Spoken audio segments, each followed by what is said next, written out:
Hadirin jamaah yang dirahmati Allah Subhanahu wa taala, sebelum kita melanjutkan kajian kita, yaitu ada baiknya sebagaimana biasa kita mengingatkan kepada jamaah sekalian yang hadir, khususnya di masjid ini yang lupa berniat i'tikaf, maka mari kita bersama-sama berniat i'tikaf dengan niat nawaitul i'tikafa fi hadzal masjidi muddata iqamati sunnatan lillahi ta'ala. Sengaja aku berniat i'tikaf di masjid ini selama aku berdiam sunnah karena Allah Subhanahu wa taala.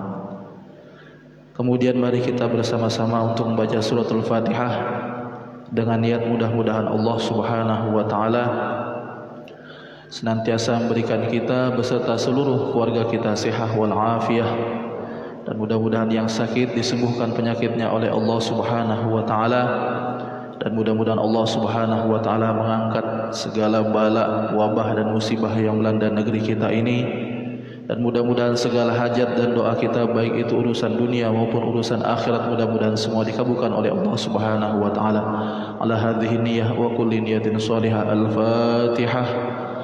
A'udzu billahi minasyaitonir rajim. Bismillahirrahmanirrahim. Alhamdulillahirabbil alamin arrahmanir rahim maliki yaumiddin. Iyyaka na'budu wa iyyaka nasta'in ihdinas siratal mustaqim siratal ladzina an'amta 'alaihim ghairil maghdubi 'alaihim waladdallin. Amin. Mudah-mudahan dengan berkat bacaan Fatihah tadi segala doa dan hajat kita semua dikabulkan oleh Allah Subhanahu wa taala. Amin amin ya rabbal alamin. Hadirin jamaah yang dirahmati Allah Subhanahu wa taala, kemudian ini sekedar tambahan saja untuk kita saling sama-sama mengingatkan bahwasanya kita berada di mendekati penghujung tahun, yang mana biasanya di penghujung tahun ini waktu sholat itu agak sedikit cepat daripada waktu yang biasanya.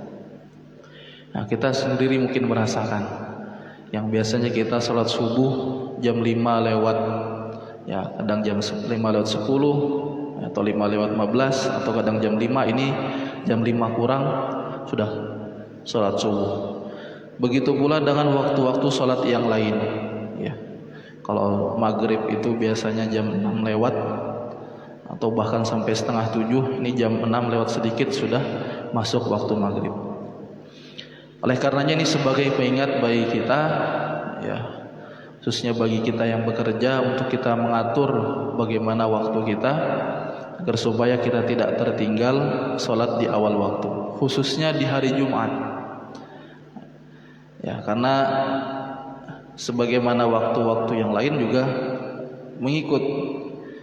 Yang biasanya kita zuhur itu jam 12 mungkin lewat seperempat atau bahkan jam 12 lewat 20, ini sekarang sudah jam 12 lewat 3 menit, dan nanti itu akan terus maju, karena memang secara hukum alam, ya, ini disebabkan karena memang jarak antara bumi dengan matahari itu dekat.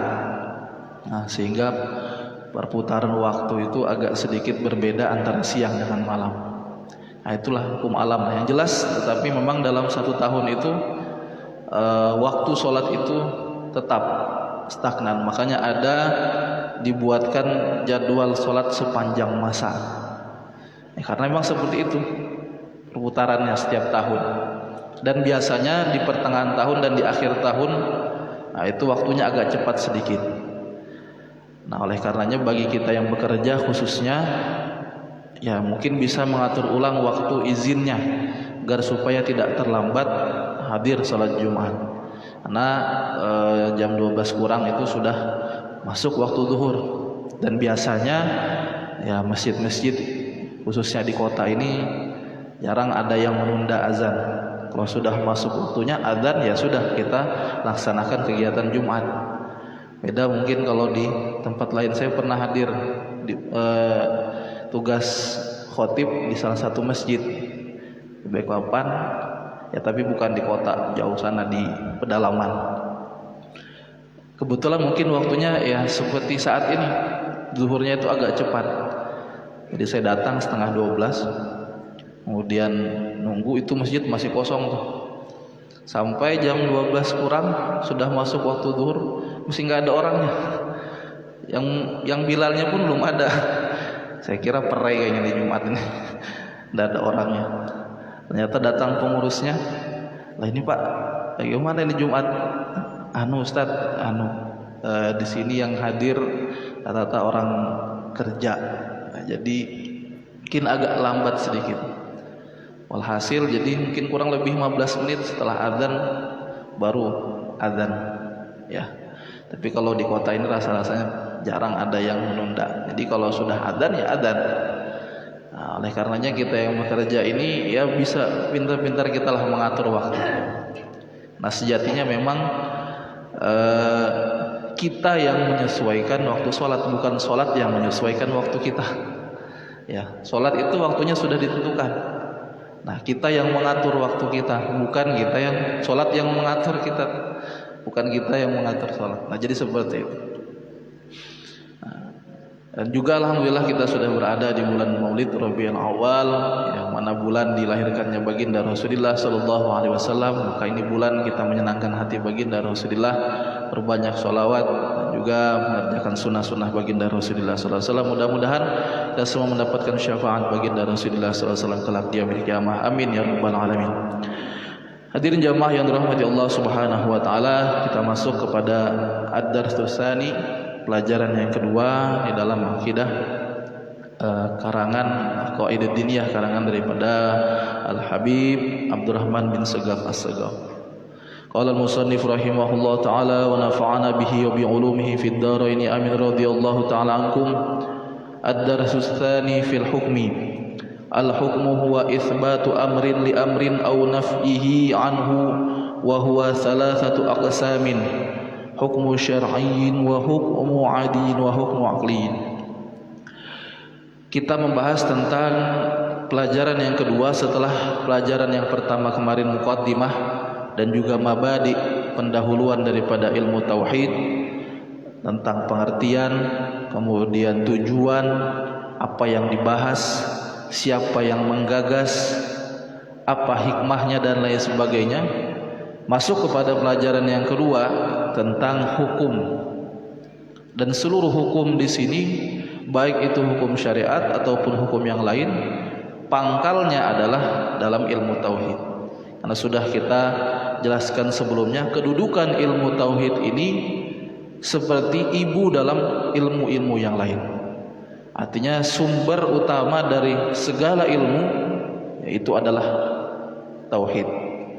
Oleh karenanya di sini sebelum kita mempelajari sifat-sifat Allah, mempelajari lebih dalam bagaimana sifat Rasulullah dan lain sebagainya, perlu kita ketahui dulu tentang hukum atau aturan.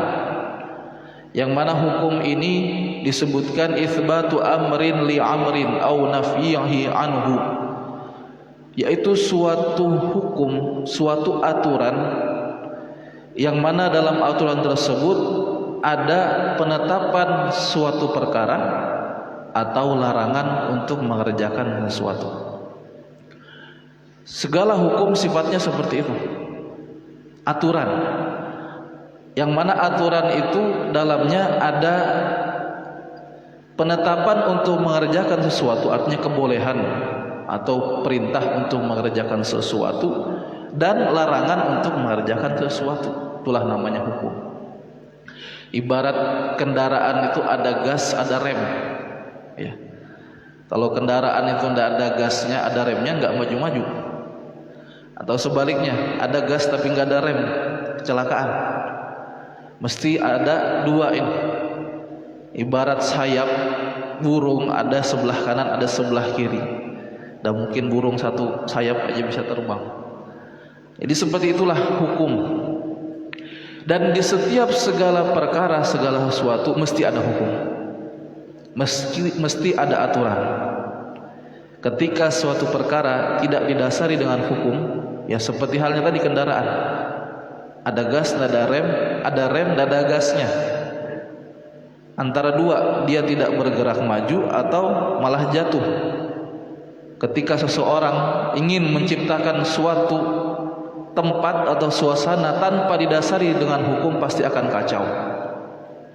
Ada seseorang pernah membeli suatu tanah suatu lahan, kemudian dia buat ya semacam wisata di dalamnya situ, yang dia katakan kalau masuk ke dalam bebas, tidak ada hukum, mau ngapain terserah, nggak bertahan lama. Kenapa? Karena tidak mungkin di suatu tempat itu tidak ada hukum dan aturan. Bahkan kita di hutan pun ada hukum alam. Ya.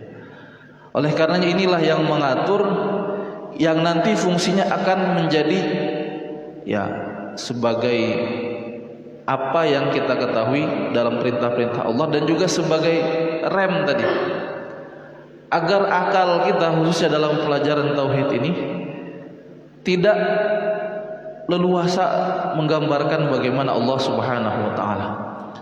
Artinya tidak melampaui batas.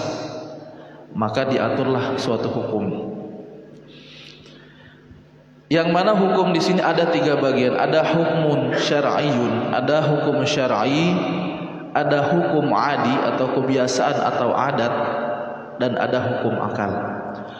Hukmu syar'i wa huwa kalamullahil muta'alliqu bi fi'li syakhsi min haitsu at-taklifi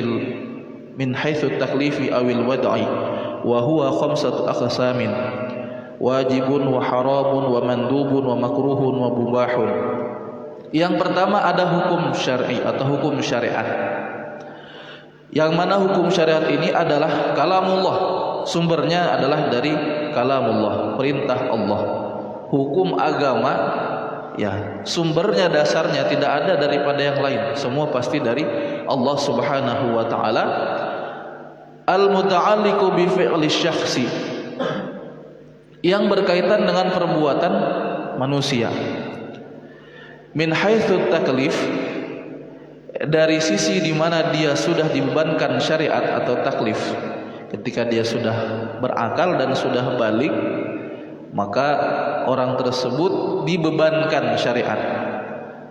Makanya ada istilah mukallaf.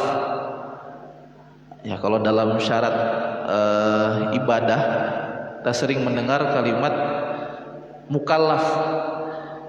Mukallaf ini beda dengan muallaf. Kalau muallaf itu kan yang orang yang baru masuk Islam, ya. Sebenarnya dari kalimat allafa yaitu lembut. Jadi orang yang baru masuk Islam ini hatinya masih lembut, ya. Sebutlah dengan istilah muallaf. Yang mana kalau sudah beriring tahun, ketika sudah iman dan Islamnya kuat, ya status muallaf ini sudah tidak lagi, ya. Bukan lagi muallaf. Orang sudah puluhan tahun masuk Islam, ya bukan muallaf lagi sudah. Kalau masih baru 1 bulan, 1 tahun, nah itu masih statusnya muallaf. Tapi ada kita sering mendengar mukallaf. Beda. Mukallaf ini orang yang dibebani. Maksudnya ketika seorang itu sudah balik dan berakal, seolah-olah ada yang dia pikul di punggungnya. Apa yang dia pikul? Ya syariatin, hukum syariat, perintah ataupun larangan Allah Subhanahu wa taala. Yang dulunya sebelum dia berakal dan sebelum dia balik dan berakal, sebelum dia mukallaf, bebas, anak-anak gitu. Ya mau ngapain, dia mau sholat kah atau enggak, ya terserah. Orang sholat dia mainan keliling-keliling, ya tidak ada dosanya memang karena belum diwajibkan. Tetapi diperintahkan, tapi tidak diwajibkan. Begitu pula dengan ibadah-ibadah yang lain. Seolah-olah anak-anak ini tidak ada beban, ya bebas dia mau ngapain. Tapi kalau sudah dia balik dan berakal, ini ingat, di pundaknya ada yang dia pikul, ada yang dia tanggung, yaitu adalah perintah dan larangan Allah Subhanahu wa taala. Awil wad'i, ataupun yang diletakkan oleh Allah Subhanahu wa taala, yang mana ada 5.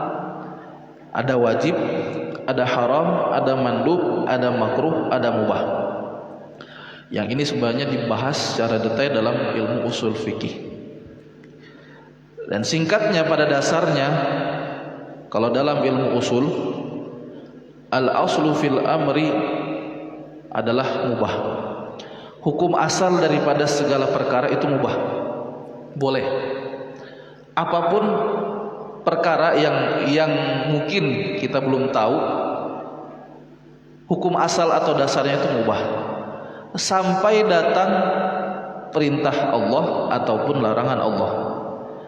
Kalau sudah perintah, al-aslu fil amri al-wujub. Kalau ada sudah perintah dari Allah Subhanahu wa taala, dasarnya kalau ada perintah, kalimat perintah di dalam Al-Qur'an ataupun hadis, awalnya atau dasarnya itu adalah wajib. Sampai ada nanti keterangan dalam hadis ataupun dalam Al-Qur'an yang menyatakan keringanan daripada perintah tersebut, maka berubah menjadi sunnah. Atau larangan, al-aslu fil nahyi al-haram. Dasarnya ataupun awalnya daripada larangan, kalau kita membaca Al-Qur'an atau membaca hadis, kalau ada dikutip di situ larangan, maka pada dasarnya itu adalah haram. Sampai ada keringanan daripada larangan tersebut, maka berubah statusnya jadi makruh. Jadi pada intinya asal muasal perkara itu hukumnya adalah mubah sampai ada perintah ataupun ada larangan. Dasar daripada perintah adalah wajib sampai ada keringanan yang membuat atau merubah hukum wajib itu menjadi sunnah. Begitu pula dengan larangan, asal daripada larangan adalah haram sampai ada keringanan yang merubah hukum haram menjadi makruh, sehingga tidak keluar daripada 5 ini. Asal muasal perkara sesuatu adalah mubah, makan, minum, tidur dan lain sebagainya. Ya ini mubah, tidak ada perintah tidurlah kalian dalam Al-Qur'an atau makanlah kalian, yaitu perkara mubah. Ya, boleh saja kita makan ataupun minum. Tetapi kalau sudah ada kita baca dalam Al-Qur'an atau hadis perintah, wa aqimus shalah wa atuz zakah, dirikanlah salat, kerjakanlah salat, bayarlah zakat, kan perintah. Kamu kerjakan salat, kamu bayar zakat, kan perintah. Maka dasar daripada perintah ini berarti adalah hukumnya wajib. Wajib hukumnya mengerjakan salat, wajib hukumnya membayar zakat. Nah kemudian perintah ini kalau ada keterangan dari Rasulullah SAW, baik itu dari Al-Quran ataupun hadis yang meringankan, maka jatuhlah hukumlah sunnah. Seperti contoh bersiwak. Dalam hadis Rasulullah SAW, Rasulullah bersabda, "Laula an asyqa ala ummati la amartahum bisiwaki 'inda kulli shalah." Wa fi riwayatin 'inda kulli wudu. Jikalau tidak memberatkan bagi umatku, ya, maka aku perintahkan mereka untuk bersiwak pada setiap sholat. Dalam riwayat lain pada setiap kali berwudu. Perintah dari Rasulullah untuk bersiwak. Sekarang pertanyaan, kita bersiwak nggak? Ya, padahal perintah. Tapi karena di awal tadi laula an asyqa ala ummati, jikalau tidak memberatkan bagi umatku, artinya memang ini perkara berat. Ya. Kalau kita bicara siwak ini dalam bab fikih sebenarnya. Yang jelas segala sesuatu yang kasar itu bisa dijadikan siwak. Kalau yang ini yang afdolnya yang dipakai Nabi, ya, dari kayu arok namanya. Alhamdulillah sekarang orang banyak pulang pergi umroh, ya, akses ke sana mudah, ya, ini banyak dijual, tinggal kita mau beli aja, ya. Nah ini dipakai. Kalaupun tidak ada segala sesuatu yang kasar, kalau dulu di pesantren itu ketika diwajibkan siwak, ya, jadi guru ini dihukum kalau ada yang nggak pakai siwak. Ya, saking takutnya murid yang dihukum, kayu akasia itu dipatah, dibuat jadi siwak. Yang penting sebenarnya sesuatu yang kasar, bahkan kerah baju pun juga bisa jadikan siwak sebenarnya. Ya, karena ini kan kasar, kain kasar. Kalau ini daruratnya sebenarnya, kalau yang asalnya seperti ini. Ya, tapi ini tidak menjadi suatu kewajiban karena tadi dikatakan oleh Nabi laula an asyqa ala ummati. Karena memang ini perkara yang berat sehingga hukum siwak ini jatuhlah sunnah. Nah, kemudian juga larangan, ya, dilarang berzina, dilarang minum khamar dan lain sebagainya. Hukum asal daripada larangan ya adalah haram. Ya. Kemudian dari larangan tersebut ada yang larangan sifatnya ya bentuknya keringanan, maka jatuhlah makruh. Nah, jadi itulah hukum asal 5. Ya, kemudian kalau dalam ilmu usul ditambah lagi ada sah dan batal. Kemudian kalau berbicara masalah hukum syariat ini panjang, yang jelas simpelnya kita seperti itu. Kalau wajib dikerjakan dapat pahala, ditinggalkan berdosa. Sunnah dikerjakan dapat pahala, ditinggalkan tidak apa-apa. Tapi kalau ulama tasawuf mengatakan dikerjakan mendapatkan pahala, ditinggalkan rugi. Nah, itu sunnah versi tasawuf. Tapi kalau versi fikih ya seperti itu. Dua ini memang kadang agak berbeda karena memang beda jalur hukumnya. Fikih jalurnya syariat.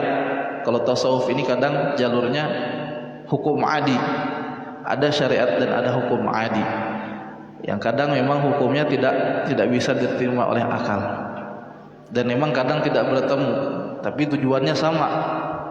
Seperti contoh ini, ada cerita di Zabid di Yaman Utara itu ada seorang ulama besar dan juga seorang qadhi atau hakim yang bisa dibilang pemimpin lah pada masanya.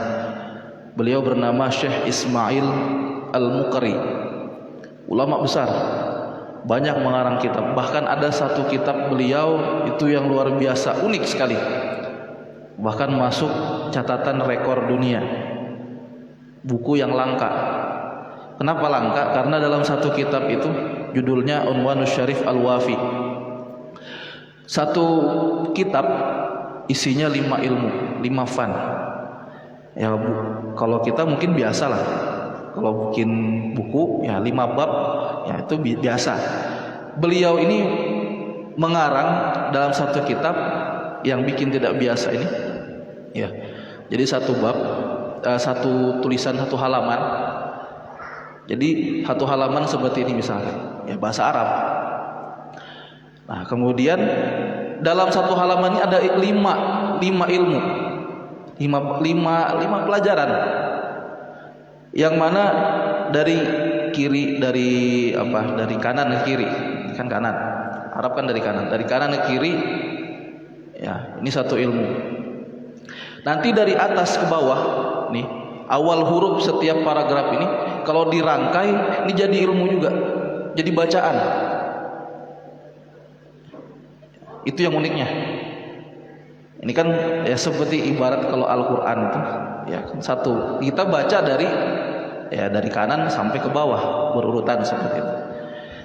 Dan kalau misalkan awal setiap huruf di setiap paragraf ini dirangkai, itu jadi satu kalimat dan jadi satu pelajaran juga. 2 sudah. Ya. Di akhirnya huruf akhir setiap paragraf ini juga sama. Ini kalau misalkan dirangkai ya dari atas ke bawah tersusun kalimat, jadi ilmu juga. Di tengahnya juga sama.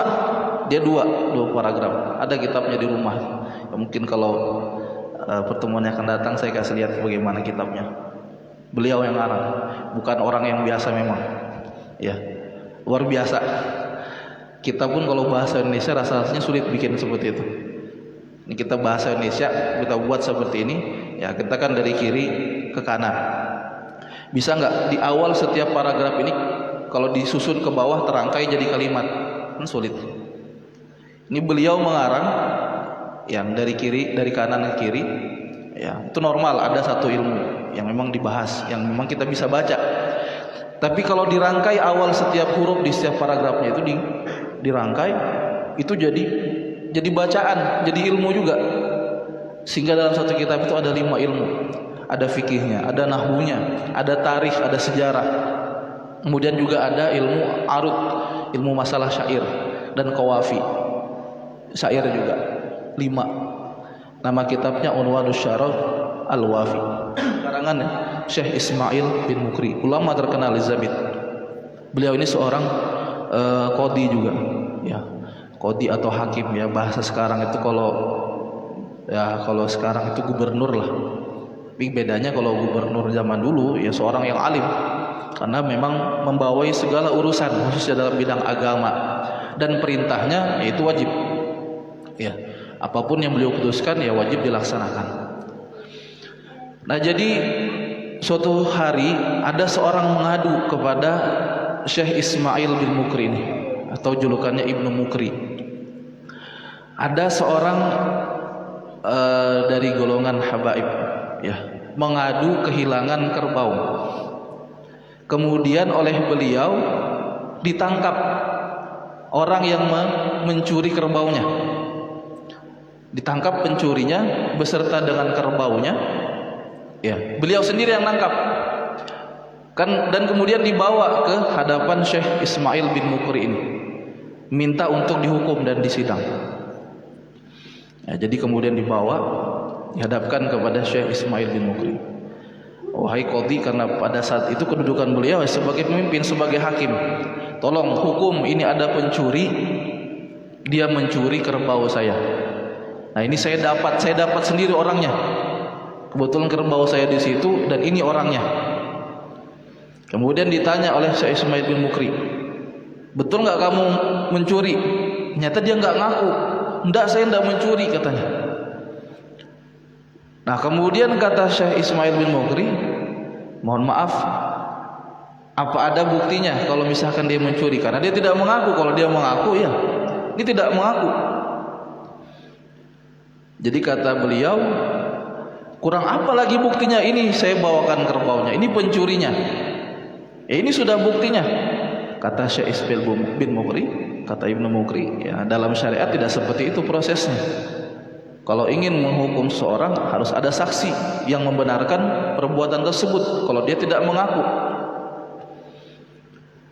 Jadi kata beliau, ya, kata habaib ini, ya sudah, kalau kamu memang butuh saksi, ya, beliau berdoa kepada Allah Subhanahu wa taala, minta agar supaya kerbau ini dengan izin Allah berbicara, mengakui bahwasanya dia dicuri oleh pemuda ini.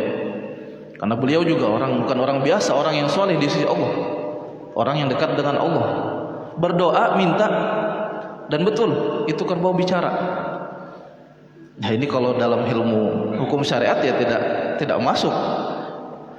Jadi berbicaralah karamah beliau dengan izin Allah Subhanahu wa taala. Itu kerbau bicara mengakui bahwasanya iya, saya dicuri oleh si pemuda ini. Apa kata Syekh Ismail bin Mukri? Mohon maaf, dalam hukum syariat yang diterima itu syahadah atau kesaksian manusia, hewan tidak diterima. Mau 1000 hewan bicara nggak diterima, karena yang diterima kesaksian daripada manusia. Jadi kemudian beliau marah, berdoa kepada Allah, ya Allah, tenggelamkan orang ini ke dalam bumi. Karena memang beliau orang yang soleh, betul tenggelam. Syekh Ismail Mukri tenggelam, padahal itu tanah bukan lumpur. Tenggelam. Ya. Kemudian di tengah-tengah Syekh Ismail bin Mukri ini mengatakan, syariatak ya Allah, syariatak ya Rasulullah. Syariatmu ya Allah, syariatmu ya Rasulullah. Artinya syariatmu ini yang kujalankan, syariatmu ini yang kujalankan ya Rasulullah. Kemudian muncul lagi, tak jadi ditelan bumi. Melihat kejadian ini, pemuda ini yang tadi yang maling tadi takjub ngelihat. Kalau kita mungkin di zaman sekarang ini kayak di film-film aja ini. Ya, tapi memang ada yang seperti itu. Tapi memang di zaman sekarang sudah jarang ada yang seperti itu. Ini memang dua-duanya orang yang dekat dengan Allah Subhanahu wa taala. Melihat kejadian seperti itu akhirnya dia mengaku, ya, saya mengaku bahwa saya yang mencuri. Melihat pengakuan tersebut akhirnya dimaafkan oleh sang punya kerbau. Tapi ini gambaran bagaimana antara syariat dengan tasawuf tadi, yang mana tidak ada yang salah, dua-duanya benar. Ya, kita diperintah, kalau kita yang awam ini bagaimana, ya kita diperintahkan untuk menjalankan syariat saja. Apa yang diperintahkan Allah dan apa yang dilarang oleh Allah, nah itulah yang kita jalankan. Tidak usah berpikir macam-macam, tidak usah menggambarkan atau berupaya supaya ya jadi seorang wali atau bisa terbang dan lain sebagainya. Bukan itu tujuan kita. Tujuan kita hanya mempelajari syariat tadi, yang mana tidak keluar daripada ruang lingkup wajib, sunnah, mubah, makruh ataupun haram. Ya. Nah, wajib kemudian ada dibagi menjadi fardu ain, ada fardu kifayah. Wajib yang memang diperintahkan untuk setiap seseorang melaksanakannya seperti sholat. Ada wajib kifayah yang dicukupkan sebagian orang melakukan maka jatuh kewajiban yang lainnya seperti sholat jenazah. Ada sunnah. Sunnah ini ada sunnah ain, ada sunnah hayat, sunnah yang memang dianjurkan setiap orang untuk melaksanakannya. Ya banyak. Ya segala sunnah-sunnah ini umumnya adalah sunnah ain, sunnah hayat. Tapi ada juga sunnah kifayah yang kalau sudah satu orang melaksanakan gugur kesunahan yang lainnya. Seperti contoh kurban. Ya. Disunahkan ya seluruh anggota rumah kalau bisa berkurban ya berkurban masing-masing. 4 orang ada di rumah, kalau bisa 4-4-nya berkurban masing-masing ya 4-4-nya berkurban. Tapi ketika satu orang sudah melaksanakan perwakilan salah satu orang, yang lain sudah gugur kesunahan. Artinya terwakili dengan satu orang yang berkurban. Kemudian juga ada di antaranya sunnah muakkadah. Ya. Sunnah ada sering kita mendengar sunnah muakkad dan ghairu muakkad. Sunnah muakkad ini sunnah yang memang hampir jarang ditinggal oleh Rasulullah. Sunnah yang senantiasa dikerjakan Rasulullah baik hadir ataupun ketika beliau safar, atau beliau di saat berada di tempat beliau ataupun ketika perjalanan. Sunnah ini senantiasa dilaksanakan oleh Rasulullah Shallallahu Alaihi Wasallam. Ya seperti sholat sunnah sebelum subuh, ya 2 rakaat sebelum subuh, 2 rakaat sebelum duhur, 2 rakaat setelah duhur, 2 rakaat setelah maghrib, dan 2 rakaat setelah isya. Itu sunnah muakkad. 10 2 rakaat sebelum subuh, 2 rakaat sebelum duhur, 2 rakaat setelah duhur, 2 rakaat setelah maghrib, 2 rakaat setelah isya. Itu sunnah muakkad yang Nabi SAW mengerjakannya baik ketika beliau ada di tempat, artinya di kampung beliau, ataupun ketika bepergian. Nabi tidak pernah meninggalkan. Nah, ada juga sunnah ghairu muakkad, sunnah yang memang Nabi SAW mengerjakannya ketika beliau berada di tempat, tapi kadang-kala meninggalkannya ketika beliau melakukan safar atau perjalanan. Ini 2 rakaat sebelum duhur, 2 rakaat setelah duhur, 4 rakaat sebelum asar, 2 rakaat sebelum maghrib, 2 rakaat sebelum isya. Itu sunnah ghairu muakkad. 2 rakaat sebelum duhur, 2 rakaat setelah duhur, 4 rakaat ya setelah sebelum asar. Berapa sudah? 8. 2 rakaat sebelum maghrib ya 10. 2 rakaat sebelum isya 12. 10 muakkad, 12 ghairu muakkad. Kalau digabung semuanya 2 rakaat sebelum subuh. Ini yang sholat sunnah rawatib yang setiap hari yang bisa kita laksanakan. 2 rakaat sebelum subuh, 4 rakaat sebelum duhur, 2 kali salam. 2 rakaat, 2 rakaat. 2 rakaatnya muakkad, 2 rakaatnya ghairu muakkad. Makanya ada orang sholat biasanya ya sebelum zuhur itu sholat sunnah sekali, bangun lagi sholat sunnah lagi. Ya, nah itu ada juga yang sampai 3 kali. Tapi kalau waktunya nggak cukup, ini sudah 1 menit lagi mau qomat, ya baru sholat sunnah 4 kali lagi, ya nggak ketinggalan lah sholatnya. Ya dahulukan sholat wajib dulu. Jadi kalau waktunya panjang, ya bisa kita mengerjakan 4 ini. Adapun sholat sunnah tahiyatul masjid bisa digabung niatnya dengan sholat rawatib tadi. Jadi 2 rakaat yang muakkad, 2 rakaat ghairu muakkad. Kemudian setelah zuhur juga sama, 2 rakaat, 2 rakaat. 2 rakaatnya muakkad, 2 rakaatnya ghairu muakkad. Sebelum asar 4 rakaat, 2 kali salam juga. Kemudian sebelum maghrib ada juga 2 rakaat. Setelah maghrib 2 rakaat. Kemudian sebelum isya 2 rakaat. Setelah isya 2 rakaat. Semuanya 22 rakaat. Ada yang muakkad, ada yang ghairu muakkad. Itu contoh ya sunnah di antara sunnah Rasulullah Sallallahu Alaihi Wasallam. Nah, jadi ini hukum syariat Kemudian ada hukmul adi wa itsbatu amrin li amrin aw nafyuhu anhu biwasitatit tikrar. Ya, selanjutnya ada hukum adat yang mana sama juga aturan atau perkara tentang ketetapan sesuatu ataupun larangan dari sebab senantiasa terulang-ulang, perbuatan yang senantiasa diulang. Ya, seperti contoh ya, api, ya kita tahu api itu panas. Ya, es itu dingin. Ada nggak hukumnya, kejelasannya dalam Al-Qur'an api panas? Yang nggak ada. Ya, tapi dari kebiasaan kita, ya namanya api itu panas, itu hukum adat. Ya, itu contoh. Kita kalau misalkan bekerja terus-menerus capek, ya itu sudah kebiasaan seperti itu. Hukum adatnya seperti itu. Nah, ini juga dibahas nantinya dalam ilmu tauhid, karena adat ini memang tidak bisa dilepaskan dari syariat. Ya, kebiasaan. Jadi dasar dari kebiasaan ini nanti akan melahirkan suatu hukum. Kemudian yang ketiga, yang terakhir, ada hukum akal. Huwa itsbatu amrin li amrin aw nafyuhu anhu min ghairi tawaqqufin ala wad'i wadi'in aw tikrar. Ya, di luar daripada hukum syariat, di luar daripada hukum adat, ya maka itu hukum akal. Ya. Artinya ketika akal ini menggambarkan sesuatu dan menghukumkan segala sesuatu, nah itulah masuk dalam hukum akal.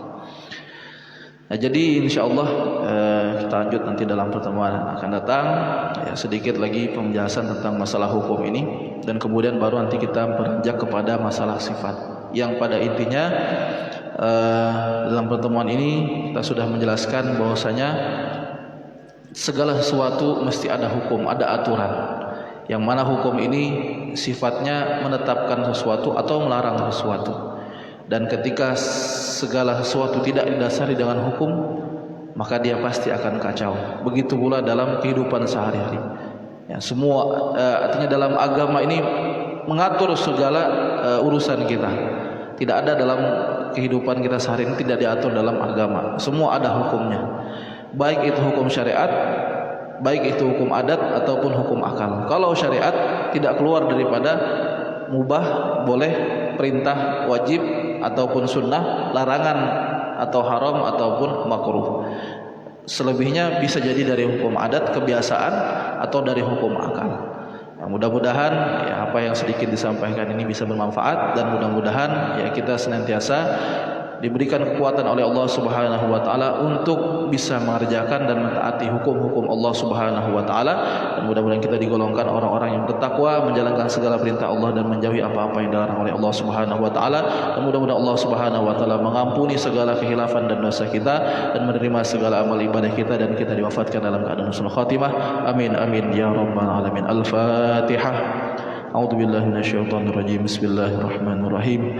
Alhamdulillahi rabbil alamin arrahmanir rahim maliki yaumiddin. Iyyaka na'budu wa iyyaka nasta'in. Ihdinas siratal mustaqim siratal ladzina an'amta 'alaihim ghairil maghdubi 'alaihim waladdallin. Amin. Amin amin ya rabbal alamin. Alhamdulillahi rabbil alamin. Allahumma shalli wa sallim ala sayyidina Muhammad wa ala ali sayyidina Muhammad. Rabbana anfa'na bima 'allamtana warzuqna uluman tanfa'una fid dini wad dunya wal akhirah. Allahumma sur 'uyuba mu'allimina wa la tadhhab min barakati ulumihim 'anna. Allahumma sur 'uyuba mu'allimina wa la tadhhab min barakati ulumihim 'anna. Allahumma sur 'uyuba mu'allimina wa la tadhhab min barakati ulumihim 'anna. Rabbana atina fid dunya hasanah wa fil akhirati hasanah wa qina 'adzabannar. Fadli subhana rabbika rabbil 'izzati 'amma yasifun, salamun 'alal mursalin walhamdulillahi rabbil alamin. Demikian yang dapat disampaikan, mohon maaf atas segala khilafan. Wallahu muwaffiq ila aqwamit thoriq. Wassalamualaikum warahmatullahi wabarakatuh. Qabbalallahu minkum